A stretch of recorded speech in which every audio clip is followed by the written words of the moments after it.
This investigation is ongoing, and I encourage anyone with information about this case to come forward and to do it quickly.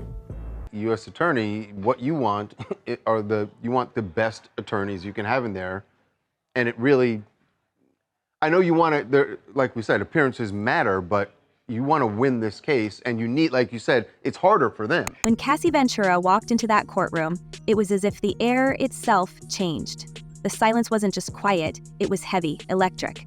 Everyone knew this wasn't just another day in court. This was the moment when one of the music industry's most untouchable figures faced the voice of someone who had been in his shadow for over a decade. Cassie wasn't just taking the stand, she was taking back her story. And as she made her way to testify, visibly pregnant and unshaken, it was clear she wasn't there to play by anyone else's rules. Jurors heard testimony from a key prosecution witness in Sean Diddy Combs' federal trial in New York City Tuesday. His ex-girlfriend and singer Cassie Ventura spoke about her 10-year relationship with Combs and the psychological, physical, and abuse she says she endured. Ventura first leveled accusations against Combs in a 2023 lawsuit, which was settled a day later. Dozens of men and women have filed suits against him since 2020. The man sitting at the defense table, Sean Diddy Combs, didn't look like the powerhouse mogul the world had come to know. Sure, he was dressed to perfection, his suit tailored so sharply it could cut glass. But his eyes told a different story. This wasn't the confident entrepreneur who had built Bad Boy Records brick by brick, transforming it into a cultural juggernaut. This wasn't the man who had graced magazine covers, hosted legendary parties, or revolutionized the sound of hip-hop. No, the man sitting there now looked cornered, his polished exterior barely masking the weight of what was about to unfold. You know, attorneys say that this is the first time that they've met since 2018 when she attended the funeral for Kim Porter, which is the mother of Sean Combs' 3 children. So to watch Sean Combs watching her was really interesting because they haven't seen each other in at least 6 years. But he can't say anything. You know, this is a moment for him where he has to be silent. And right now we're hearing what she says in terms of what happened during the course of their over 10-year relationship. Cassie began her testimony with a calmness that almost didn't match the intensity of what she was about to reveal. Her voice was steady, deliberate, as she recounted how she first met Diddy. She painted a picture of a young woman, barely out of her teens, stepping into a world she could hardly comprehend. There he was, already a towering figure in the industry, promising the world to a girl with stars in her eyes. He wasn't just offering her a record deal, he was presenting himself as the key to everything she'd ever dreamed of. And for a while, she believed him. Yeah, that's right. Cassandra Ventura, also known as Cassie, walked in with her head held high and did not make eye contact with Sean Combs. But she did describe a relationship that lasted over 10 years with Combs in which she says he was the one in control. She described those early days almost wistfully, but there was an undercurrent of regret that couldn't be ignored. He was charming, magnetic even, and he knew it. He had a way of making you feel like you were the only person in the room, like you mattered more than anyone else. But that was just the hook. Once he had you, that charm shifted. Cassie talked about how the promises of mentorship and partnership quickly turned into something else, something darker, more insidious. It wasn't long before she realized that her dreams came with strings attached, and those strings were tied directly to him. The courtroom was wrapped as she recounted how he began to isolate her. It started subtly, she said. A comment here, a suggestion there. Why was she spending so much time with her friends? Why did she need to talk to other producers? Bit by bit, her world shrank until it revolved entirely around him. She explained how he positioned himself as her protector, her guide, all while systematically cutting her off from anyone who might challenge his control. And then, her voice faltered for the first time. She took a deep breath, her hand instinctively resting on her pregnant belly as she began to describe the events that would come to define their relationship. She spoke about the first time she realized she was no longer in control of her own life. It wasn't dramatic or obvious, not at first. It was in the little things, the way he insisted on picking out her clothes, the way he would show up unannounced, always knowing exactly where she was, the way his moods dictated the entire atmosphere of a room. Is he showing any reaction to what she is saying on the stand? I can tell you that immediately, the moment she opened her mouth, you could see that Combs was listening intently to everything that she has to say, as well as those jurors. People know that she was that star witness, the key person in all of this. When you think about that civil suit that came out in 2023, that was settled the day after, she really is the person that connects all the dots. But as she continued, the details grew darker, more harrowing.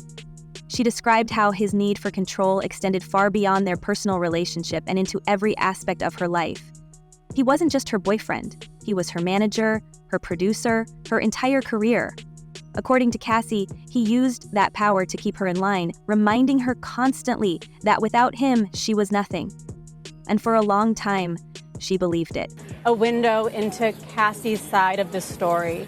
There's a video that people may have seen. It was aired by CNN years ago. It's become a video at the heart of this case. That's security footage from the Intercontinental Hotel in 2016, where there appears to be Sean Combs assaulting Cassie Ventura. You see him. What struck the courtroom most wasn't just the specifics of what she was saying, it was the way she said it. Cassie was composed, almost detached, as if she'd rehearsed these words 1,000 times in her head before finally saying them out loud. But every now and then, her voice would catch a fleeting crack in her armor that hinted at the years of pain behind her calm exterior. And in those moments, you could feel the room collectively hold its breath. As her testimony unfolded, the courtroom began to see a side of Diddy that had been hidden behind his larger-than-life persona. This wasn't the confident mogul who had built an empire, the man who had been a mentor to some of the greatest names in music. This was someone else entirely. Someone who, if Cassie's testimony was to be believed, had wielded his power not to uplift but to control, to manipulate, to break.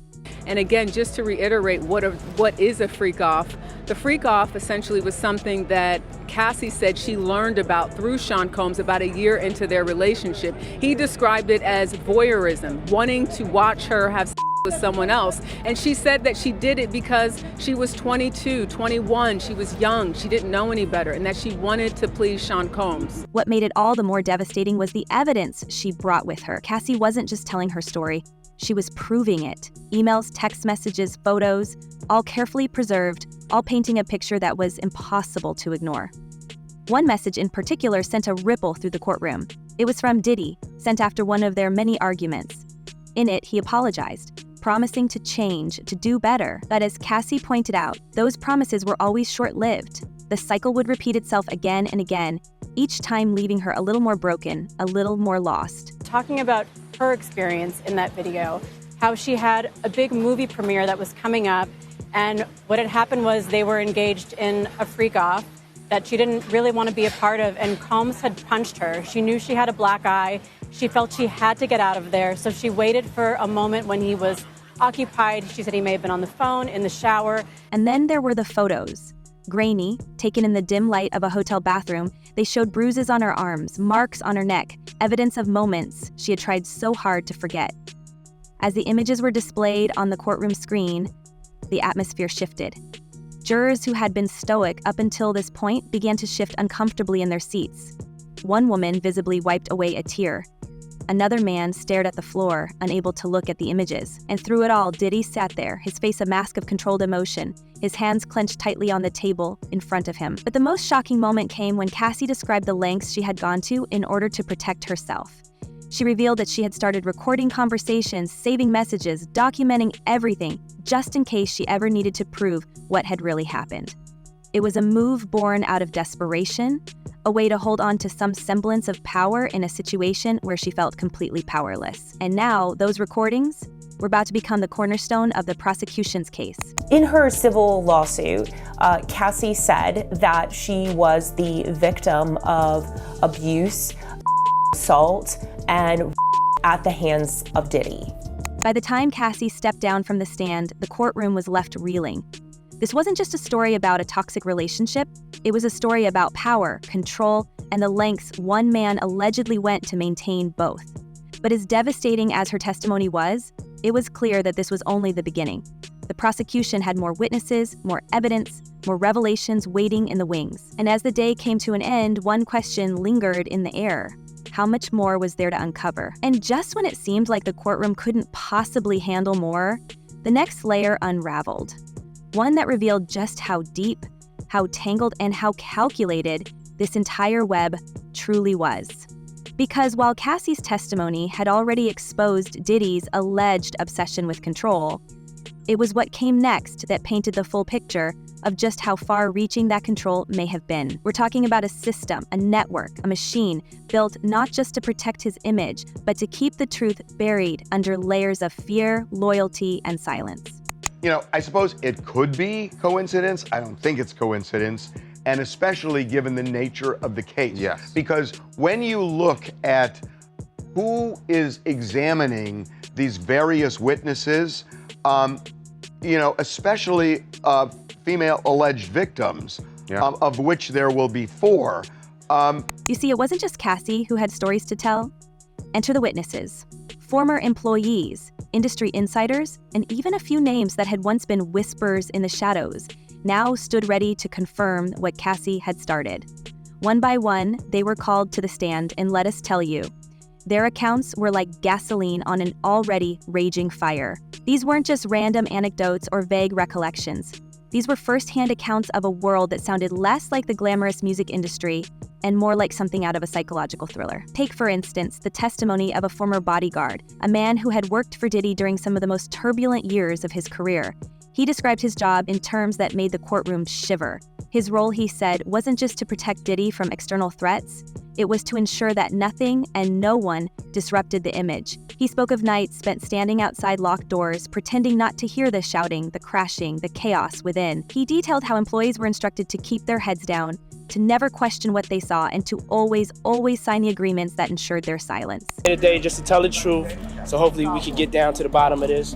I'm 100%, the charges against me are 100% false, and hopefully due to time, we'll start to see that. And then there was the former assistant, someone who had once been part of Diddy's inner circle. She described a world where loyalty was demanded, not earned, where questioning his behavior, even in the mildest of terms, was enough to get you blacklisted, not just from his orbit, but from the industry as a whole. She spoke of watching deals being made, payments being arranged, all to ensure that certain stories never saw the light of day. The assistant even provided a chilling detail, a list, a physical, handwritten list she claimed to have seen on more than one occasion, detailing the names of people who were considered problems. She didn't know what happened to everyone on that list, but she knew enough to keep her own name off it. Those individuals allegedly included high-ranking supervisors in the business, personal assistants, security staff, and household staff. Organizing what she referred to as special favors for high-profile guests at Diddy's private events. These weren't just parties, they were meticulously planned affairs where every detail, down to the guest list and seating arrangements, served a purpose. According to her, these events were designed to blur the lines between business and personal relationships, creating an environment where people felt indebted to him. She claimed that even celebrities who seemed untouchable would walk away from these gatherings owing Diddy something, whether it was a favor, a connection, or their silence. What really stood out was the way she described the atmosphere at these events. She called it unnatural, like walking into a world where normal rules didn't apply. Guests were reportedly told to leave their phones at the door, and there were strict instructions about what could and couldn't be discussed outside the venue. She recalled one instance where a guest joked about taking a photo and was swiftly escorted out by security, never to be invited again. The assistant admitted that, at the time, she didn't think much of it. She was too caught up in the excitement of working for someone as powerful as Diddy. But looking back, she said it was clear that these gatherings weren't just about networking or celebrating. They were about control. This is very significant, just from who we associate Diddy being and everything we've seen him do over the decades. Like you said, this is quite the downfall to go from, we saw the mansions back in March that were raided by the feds. So to go from living in those mansions to being in a jail cell right now, I think it really underscores the magnitude of what he's facing and the weight of the federal government. Perhaps the most unsettling detail she shared was about a specific room in one of Diddy's mansions, a room she referred to as the vault. She said it wasn't just a nickname, it was a literal vault, complete with a keypad and biometric lock.